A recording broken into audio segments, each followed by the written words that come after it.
Untuk yang galbay dipinjol ya, saat ini mungkin debt collector mulai menelpon perusahaanmu, menelpon kantormu. Tidak usah khawatir dan tidak usah takut. Dengarkan ini sampai habis ya. Ini untuk teman-temanku semuanya yang baru telat-telat bayar di pinjol-pinjol legal, di pinjol-pinjol resmi, yang mana hari ini mereka bukan disebut dengan nama pinjol lagi, tapi lebih ke nama pindar ya. Karena OJK telah merubah hal itu dan pinjol sebenarnya telah dihapus dan hanya diperuntukkan untuk yang ilegal saja. Jadi kalau sebutan untuk yang ilegal itu adalah pinjol, kalau untuk yang resmi adalah pindar.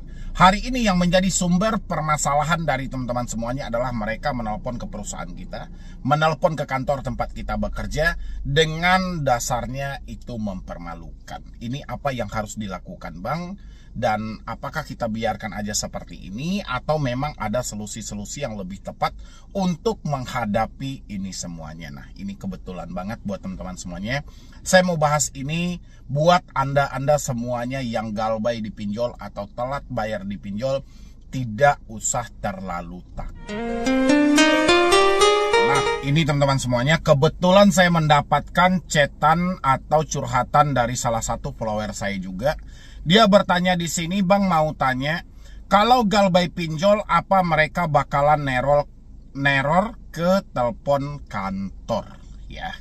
Dia pertanyaannya seperti itu. Ini saya bantu jawab dulu buat teman-teman semuanya. Sejauh hal itu belum ada kalian temukan, tidak usah kalian ikut-ikutan cemas dan khawatir juga. Dan nanti kita jelaskan juga ya, kalau seandainya nanti dia menelpon, karena ada juga di beberapa orang sempat ditelepon, kita tidak bisa juga nih, misalnya teman-teman bertanya apakah dia akan meneror ke kantor kita. Masalah si A dengan masalah si B tetap berbeda teman-teman, nggak bisa sama gitu loh. Walaupun orang ini dua-duanya mengalami telat bayar di satu aplikasi yang sama, masalah dia akan berbeda. Oke? Jadi jawabannya kalau Anda bertanya, misalnya apakah dia bakalan neror ke kantor, sejauh hal itu belum terjadi, tidak usah terlalu dipikirkan. Hampir sama dengan sebar data ya. Habis itu dia bertanya lagi di sini, Esikes ada kami sebenarnya ini pinjaman mantan yang masih berjalan menggunakan dataku, dan selama ini saya selalu bayar cicilan, cuma lama-lama nggak sanggup karena cicilannya udah banyak banget di aplikasi lain juga. Oke. Berarti dia gara-gara mantan ya. Itulah kesalahan dari teman-teman semuanya. Kita boleh-boleh aja sih membantu orang lain, itu adalah perbuatan yang sangat mulia ya. Tapi kalau membantu sudah di luar dari kemampuan kita, ini udah luar biasa. Apalagi kalian mohon maaf banget ya, apa kalian wanita misalnya gitu, terus berupaya misalnya membantu entah itu pacar, entah itu siapa gitu loh. Rasanya kurang tepat. Lain hal kalau ini suami ya kan. Kalau suami ya nggak ada masalah kita sebagai istri kan. Tapi kalau hanya sebatas pacar, rasa saya arungi aja niat Anda, karena Anda masih berhak untuk memilih. Oke, tentang pinjol menelpon ke kantor, apa yang harus kita lakukan ya kan? Karena mengingat terlalu banyak orang-orang yang ditelepon, dipermalukan, bahkan ditagih di luar dari si penghutang oleh pinjol-pinjol legal. Karena pinjol legal yang paling banyak gitu loh. Kalau pinjol ilegal sih kita sudah tahu aja kan, dari semua kalangan juga sudah memerangi yang namanya pinjol ilegal gitu loh. Jadi apapun dasarnya pinjol ilegal tidak perlu kita bayar gitu ya kan. Kita tahan aja terorannya. Kalau misalnya kita tidak tahan dengan terorannya, kita bisa putus komunikasinya. Tapi yang bermasalah hari ini adalah pinjol ilegal resmi terdaftar terverifikasi. Oke? Saya harus berpijak dari suatu peraturan Otoritas Jasa Keuangan OJK nomor 22 tahun 2023 mengatur tentang penagihan kredit ya. Yang paling pertama di sini, penagihan kredit tidak boleh dilakukan dengan ancaman kekerasan atau tindakan yang mempermalukan konsumen. Pertanyaannya dulu teman-teman semuanya. Ketika ada pinjol yang menghubungi kantor Anda, melakukan penagihan ke perusahaan Anda, itu mempermalukan atau tidak? Itu aja dulu gitu loh. Coba Anda tanya gitu. Coba Anda tanya ke dalam diri Anda, ini lebih ke mempermalukan atau tidak? Ada nggak orang di luar dari Anda sendiri yang mengangkat telepon ke perusahaan itu? Ini nomor perusahaan yang mereka hubungi. Tapi kalau mengarahnya kepada sifatnya mempermalukan, saya rasa Anda tinggal catat nama aplikasinya dan berhenti bayar. Kalau soal dengan HRD dan segala macam, Anda mungkin bisa menghadap dulu dan jelaskan fakta yang terjadi. Ya. Yang kedua di sini juga telah diatur juga penagihan kredit tidak boleh dilakukan dengan intimidasi fisik atau kata-kata kasar. Ya, misalnya Anda diancam, dicaci maki melalui WhatsApp dan segala macam, ini nggak boleh. Saya berapa kali ini bikin video yang seperti ini ya, mungkin sudah berulang kali gitu loh. Kalau Anda temukan di lapangan, Anda tinggal catat nama aplikasinya dan Anda berhenti bayar, nggak usah tanya-tanya lagi gitu loh. Ya tinggal Anda cabut nomor Anda, reset HP Anda ke setelan pabrik. Sudah, ganti dengan nomor baru. Ya. Habis itu penagihan hanya boleh dari jam 8 pagi sampai jam 8 malam ya. Penagihan kredit hanya boleh dilakukan langsung kepada konsumen. Nah, ini dia yang Anda tanyakan gitu loh. Kan telah diatur, penagihan kredit hanya boleh dilakukan langsung kepada si konsumennya. Ya, tapi kalau dia sudah menghubungi perusahaan itu apakah langsung kepada konsumen atau ada pihak lain? Pastinya ada pihak lain dong. Nggak mungkin selalu si konsumennya yang mengangkat ke kantor itu. Nggak mungkin konsumennya itu bekerja hanya untuk mengangkat telepon, kan nggak mungkin. Ya, otomatis itu menyalahi aturan yang berlaku. Makanya teman-teman yang selalu dihubungi oleh debt collector melalui perusahaan Anda gitu loh. Anda tinggal catat nama aplikasinya. Dan ketika Anda berkomunikasi via telepon, kan handphone Anda ada satu lagi tuh, coba direkam. Habis itu Anda tanya, kan telepon itu bisa dikeraskan juga gitu loh. Anda rekam, ini untuk dokumentasi kita melapor kepada OJK. Nanti kita laporkan kepada OJK. Bagaimana nih sesuai dengan POJK nomor 22 tahun 2023. Ya, tapi hari ini saya menemukan pinjol-pinjol legal Anda malah lebih ke mempermalukan saya gitu loh. Dia menghubungi perusahaan saya, dia menghubungi tempat saya bekerja, dia menghubungi HRD dan segala macam. Sementara di dalam aturan itu, penagihan kredit hanya boleh dilakukan langsung kepada konsumen. Tidak ada cerita kepada kondar, kepada kontak, orang-orang perusahaan, kepada keluarga, nggak boleh. Ya, jadi sesuai dengan aturan OJK. Oke, jadi kalau kita menemukan penyimpangan yang terjadi, kita sebagai konsumen bisa mengambil tindakan tegas. Karena kalau kita lapor ke OJK kan butuh waktu terlalu lama tuh. Jadi selain kita simpan dokumentasinya, bukti-bukti yang ada tadi, kita juga menghentikan pembayaran gitu loh. Jangan kita bayar lagi gitu kan, salah mereka sendiri. Ngapain mereka menagih di luar dari kitanya. Ya, yang kedua adalah, bukan yang kedua, habis itu adalah penagihan kredit tidak boleh dilakukan kepada pihak selain konsumen. Ya. Tadi disampaikan di atas penagihan hanya boleh dilakukan langsung kepada konsumen. Habis itu penagihan kredit tidak boleh dilakukan kepada pihak selain konsumen. Jadi nggak ada, selain kepada diri Anda, mereka tidak boleh menagih kepada siapapun.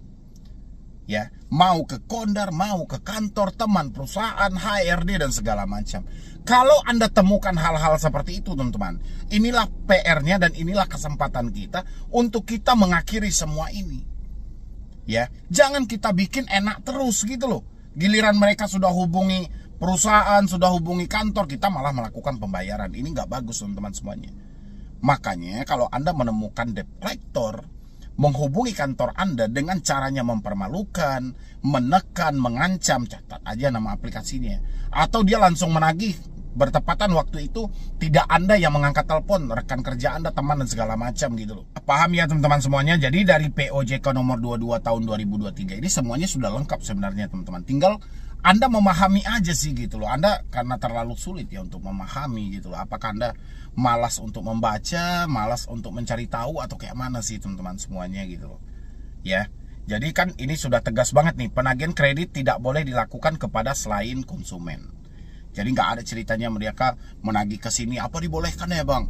Apakah bakal neror ya bang? Apakah bakalan ini ya bang? Kalau sempat hal itu mereka lakukan, itu kesempatan Anda untuk melakukan pelunasan tanpa perlu Anda bayar lagi gitu loh ya. Habis itu penagihan kredit tidak boleh dilakukan secara terus-menerus yang bersifat mengganggu. Baik itu via telepon, menelpon ke nomor Anda langsung terus-menerus tanpa henti dari pagi sampai malam misalnya gitu kan. Atau sengaja nelpon ke perusahaan Anda, nelpon gonta-ganti orangnya segala macam ke perusahaan Anda, kan mengganggu itu. Itu nggak diperbolehkan. Jadi bagaimana bang kalau misalnya kita menemukan fakta yang terjadi seperti tadi? Kita dokumentasikan ketika mereka ada berkomunikasi, mohon maaf bu, ini misalnya. Langsung kita rekam aja. Langsung kita rekam, kita keluarkan handphone kita, ya kita rekam gitu loh. Ya, kita ambil dokumentasinya, kita tanya Anda dari mana, dari perusahaan apa gitu loh. Ini penting karena banyak dari debt collector pinjol itu dia tidak berani lagi menyebutkan nama aplikasi. Karena mereka ada keterbatasan juga. Mereka lebih menyelamatkan perusahaan mereka juga. Jadi kalau mereka sempat ceroboh menyebutkan nama aplikasi, yang hancur nanti aplikasinya, tempat perusahaan mereka akan dicabut izinnya. Ya, mereka akan diblokir langsung. Makanya banyak kita temukan di lapangan, baik di telepon, di WhatsApp, di email, selagi ini nadanya ancaman, itu tidak akan Anda temukan nama aplikasinya. Ya, mereka mencoba bersembunyi dalam hal itu. Cuman PR teman-teman adalah bagaimana Anda bisa memancing atau mendesak debt collector yang menelpon tadi, baik menelpon via telepon, WhatsApp yang selalu mengancam, sampai ke perusahaan Anda, mereka bisa menyebutkan nama aplikasi. Ya, itu aja PR-nya gitu loh. Jadi yang lain nggak usah terlalu teman-teman pikirkan lagi gitu loh. Jadi tinggal kita, sudah saatnya sih sebenarnya kita memahami aturan-aturan OJK. Aturan OJK ini banyak teman-teman semuanya. Banyak gitu loh.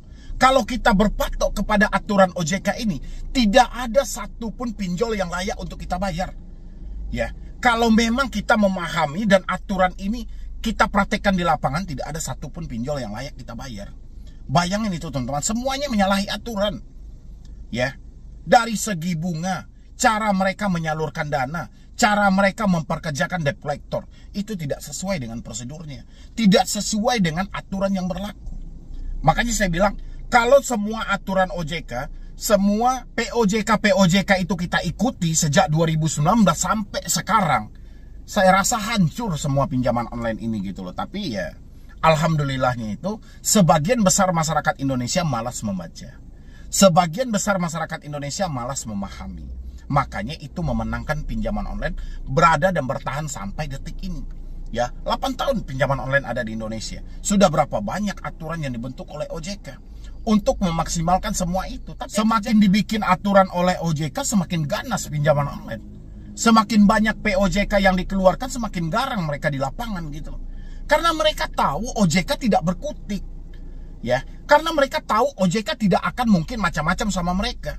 Ya kita nggak tahu lah ya kan terjadi apa antara OJK dan pinjol. Yang jelas pinjol telah menilai sejauh mana batas kemampuan OJK gitu loh. Makanya pinjol melalui debt collector sesuka-suka hati aja di lapangan. Ya, tidak akan mungkin OJK akan menanggapi semua laporan masyarakat Indonesia, nggak akan mungkin. Makanya pinjol bebas dia mendesak seperti apapun. Yang penting jangan tinggalkan jejak, itu aja bagi si pinjol.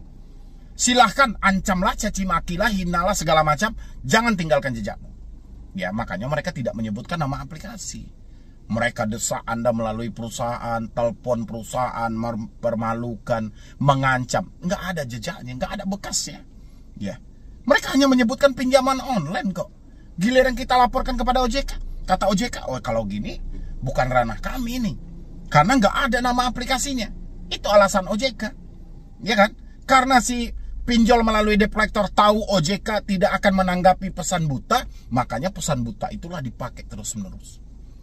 Ya, jadi teman-teman sadar aja, makanya lebih baik Anda banyak-banyak membaca aturan OJK, aturan yang seperti ini, biar Anda terselamatkan. Oke teman-temanku semuanya, mungkin dari saya cuma itu aja dulu. Mudah-mudahan ini bisa membantu, terutama teman-teman yang ketakutan ditelepon perusahaan dan segala macam. Udahlah, gak usah terlalu takut lah, tinggal kita memahami aja dan kita simai apa sebenarnya sih gitu loh. Kalau misalnya kita menemukan mereka tidak sesuai lagi dengan prosedur, ya sudah, kita ambil suatu keputusan, ya kita berhenti bayar gitu loh. Ya nggak sih? Kita tampung risikonya. Apa risikonya? Ya risikonya nama kita masuk ke dalam BI checking. Kenapa kita tidak membayar lagi? Salah debt collectornya sendiri. Kenapa kita dicaci maki? Kenapa kita dihina? Kenapa ngubungin kantor kita sehingga kita dipecat?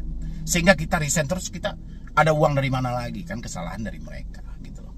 Ya, buat teman-teman semuanya. Tapi sejauh hal itu belum ada, contoh seperti pertanyaan tadi, bakalan menghubungi kantor nggak? Sejauh belum ada kamu temukan, tidak usah kamu paksa pemikiranmu untuk memikirkan hal itu terus-menerus. Oke, jadi sekian dulu dari saya, Medi Browning. Wassalam.